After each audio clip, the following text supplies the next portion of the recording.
का बा आज तो देवटनी 11 છે ને. અરે આજ દેવટિયા આજ દેવટની 11 છે. આજથી માંડા શાદી ને અગરા કાર્યક્રમ शुरू मतलब है नी.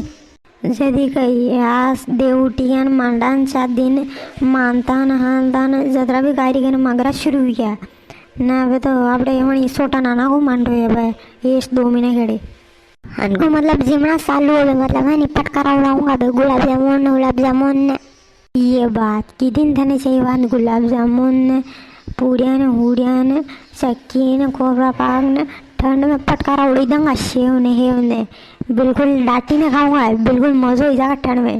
अभी तो मज़ा का दिन ही है. नहीं यह बात तो समझ में कि हमारे देवउठनी 11 के बाद मांडा शुरू हो जावे.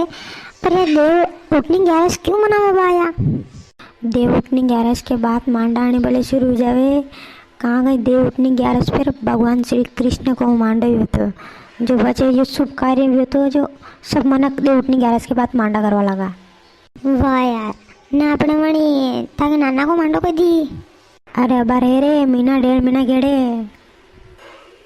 तो मतलब ऐसे कंदोई है ना वाजा वारा है ना गोड़ी वारा है ना हाई दया होगा मतलब है नी बस वारा है ना हाउ हाई तो दया ना बे टेंट वारा है देनी ना हाई द्यावा ना बस मांडा में आराम से धूमधाम से मनाऊंगा. वाह यार अबे तो मज़ा ही मज़ा है. मांडा शुरू हो गया न मुँह तो जामुन टप करूँगा जिमड़ा में न थी ठपकाट जो नहीं बाकी की और होनी रहती मुँह तो कहीं नहीं गिरो न मुँह तो नहीं गिरो ये जिमड़ा शुरू हो गया न मुँह तो मुँह जिमा जुआ न तेला भरी भरी लिखूँगा न फिर दूसरे दिन फिर कहूँगा नहीं तो वीडियो लाइक कर दो न चैनल सब्सक्राइब कर दो न शेयर करो वीडियो ने शेयर नहीं करी थी न जिमा जाओ न पटकारा उड़ाओ.